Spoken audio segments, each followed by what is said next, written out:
বিসমিল্লাহির রহমানির রহিম।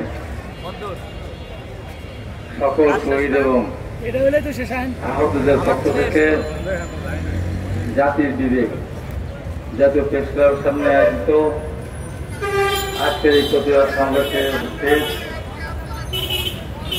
জুলাই আন্দোলনে যারা মারাত্মক আহত হয়েছিলেন, আমার সেই প্রিয় আহত ভাইয়েরা এবং যারা শহীদদের পক্ষে এখন কথা বলার জন্য যারা এসেছেন সেই সমস্ত ভাইয়েরা, এখানে সাংবাদিক ভাইদের, আসলে এই অনুষ্ঠানটা একেবারে ব্যতিক্রম ধরে না।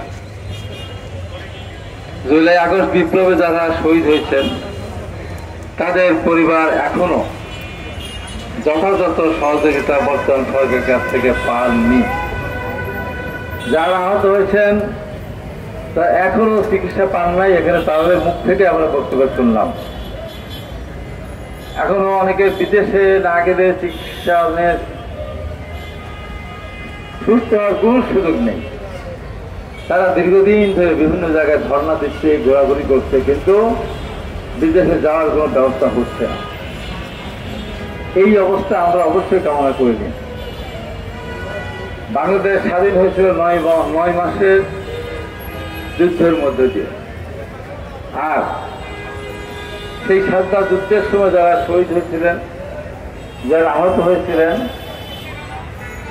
তাদের সংখ্যা 53 বছরেও নির্ধারণ করতে পারেনি। সেই সময়ের অবস্থা এখনকার অবস্থার ভিতরে অনেক পার্থক্য। তখন ভিডিও ফুটেজ ছিল না, তখন নির্বিচারে পাকিস্তানি আর্মিরা গুলি চালিয়েছিল, রাজাকাররা নির্বিচারে হত্যা করেছিল, বাড়িঘর জ্বালিয়ে পুড়িয়ে দিয়েছিল, যে কারণে হয়তো তার সঠিক সংখ্যা নির্ণয় করা সম্ভব হয়নি। তবে নির্ণয় করা উচিত ছিল। আহত যারা সে সময় হয়েছিলেন, সেই সময় আহতরা সবাই চিকিৎসা পাননি। যারা শহীদ হয়েছিলেন, শহীদদের পরিবারগুলিও যথাযথ সেই সমস্ত সহযোগিতা পাওয়ার কথা তা পাননি। এবার তো মাত্র 20 থেকে 30 হাজার আহত, মাত্র 1,500 শহীদ। এই ডিজিটাল যুগে আজ পর্যন্ত শহীদদের তালিকা সম্পূর্ণভাবে প্রস্তুত হয়নি। আহতরা বিছানায়, হাসপাতালের বিছানায় কাঁপছে, তাদেরও সংখ্যা আমরা কেউ বলে 20,000, কেউ বলে 25,000। এখন পর্যন্ত সরকারের পক্ষ থেকে বলা হয়নি যে এত হাজার আহত হয়েছে।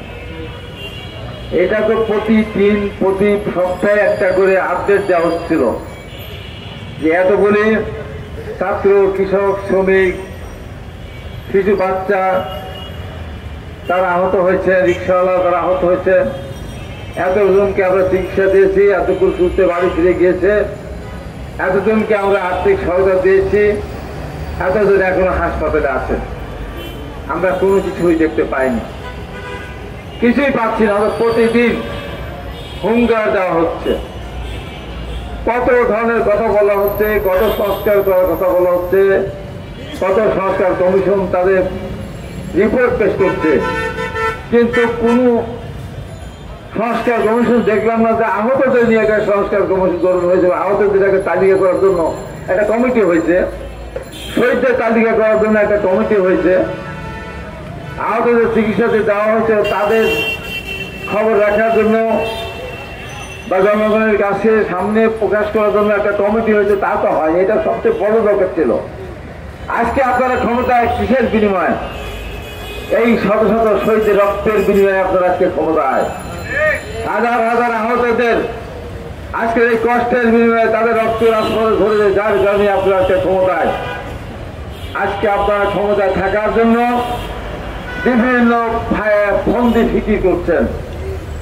একবার পরিপূর্ণ সংস্কার ছাড়া নির্বাচনের কথা বলা যাবে না, সমস্ত শহীদদের হত্যার বিচার না হওয়া পর্যন্ত নির্বাচন করা যাবে না, আবার নিয়ে আসতেন স্থানীয় সরকার নির্বাচন করতে হবে, আবার সামনে নিয়ে আসতেন গণপরিষদ নির্বাচনের আগে কোনো নির্বাচন হবে না। তা আমি যদি সবগুলি আগে বলেন যে সমস্ত শহীদদের ঠিকানা জোগাড় না করে তাদের ক্ষতিপূরণ দেওয়া আজ পর্যন্ত নির্বাচন হবে না, তাহলে আমরা মেনে নেব। যদি বলতেন সমস্ত আহতদের তালিকা আমরা তৈরি করব, তাদের চিকিৎসা আমরা সম্পন্ন করব, বিদেশে পাঠাবো, দেশে যাদের চিকিৎসা দরকার তাদের চিকিৎসা করাবো, তারপরে নির্বাচন হবে, সেটাও মেনে নিতাম। এদিকে তো কোনো কথা নেই। আমরা দেখতে পাচ্ছি দুর্নীতি কিভাবে চারিদিকে বিভিন্নভাবে পত্র পত্রিকা বিভিন্ন মিডিয়াতে আসছে। এটা দেখলে লোম শিওর ওঠে। তাকে